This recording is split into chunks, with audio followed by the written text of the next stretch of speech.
ദേശീയ games taekwondo വനിതാ വിഭാഗം മത്സരങ്ങൾ അനിശ്ചിതത്വത്തെ തുടർന്ന് മാറ്റിവെച്ചു. തായ്ക്കൊണ്ടോ വനിതാ വിഭാഗം മത്സരത്തിൽ പങ്കെടുക്കാൻ മഹാരാഷ്ട്രയെ പ്രതിനിധീകരിച്ച് 2 ടീമുകൾ എത്തിയതാണ് ഗെയിംസ് സംഘാടകരെ കുഴച്ചത്.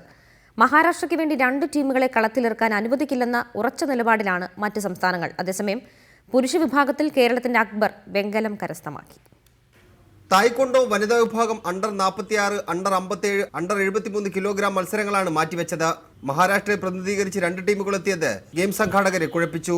നാഷണൽ തായ്ക്കൊണ്ടോ ഫെഡറേഷനിലെ ഇരു വിഭാഗങ്ങൾ തമ്മിലുള്ള അഭിപ്രായ ഭിന്നതകളാണ് തായ്ക്കൊണ്ടോ മത്സരങ്ങളെ ബാധിച്ചത്. ആദ്യം ഒരു ടീമിന് മഹാരാഷ്ട്ര ഒളിമ്പിക് അസോസിയേഷൻ അംഗീകാരം നൽകി. ഇതിനുശേഷം മറ്റൊരു ടീം മഹാരാഷ്ട്ര ഒളിമ്പിക് അസോസിയേഷനെ സമീപിച്ചപ്പോൾ ആദ്യം തീരുമാനിച്ച ടീമിന്റെ അംഗീകാരം റദ്ദാക്കുകയും പുതിയ ടീമിന് മത്സരിക്കാൻ അനുമതി നൽകുകയും ചെയ്തു. കോമ്പറ്റീഷൻ ഏരിയയിലേക്ക് 2 ടീമുകളിലെ താരങ്ങളും കോച്ചും അനുമതി പത്രവുമായി എത്തിയതോടെ തർക്കം രൂക്ഷമായി. 1.5 മണിക്കൂറോളം മത്സരങ്ങൾ തടസ്സപ്പെട്ടു. മഹാരാഷ്ട്രയിൽ നിന്ന് 2 ടീമുകളെ പങ്കെടുപ്പിക്കാനുള്ള നീക്കത്തിനെതിരെ മറ്റ് സംസ്ഥാനങ്ങളും രംഗത്ത് വന്നു.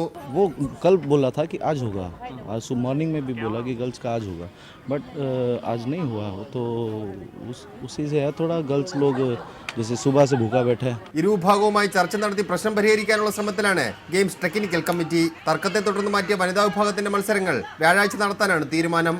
അതേസമയം 54 കിലോ വിഭാഗത്തിൽ കേരളത്തിന്റെ അക്ബർ വെങ്കലം സ്വന്തമാക്കി. റിപ്പോർട്ടർ, തിരുവനന്തപുരം.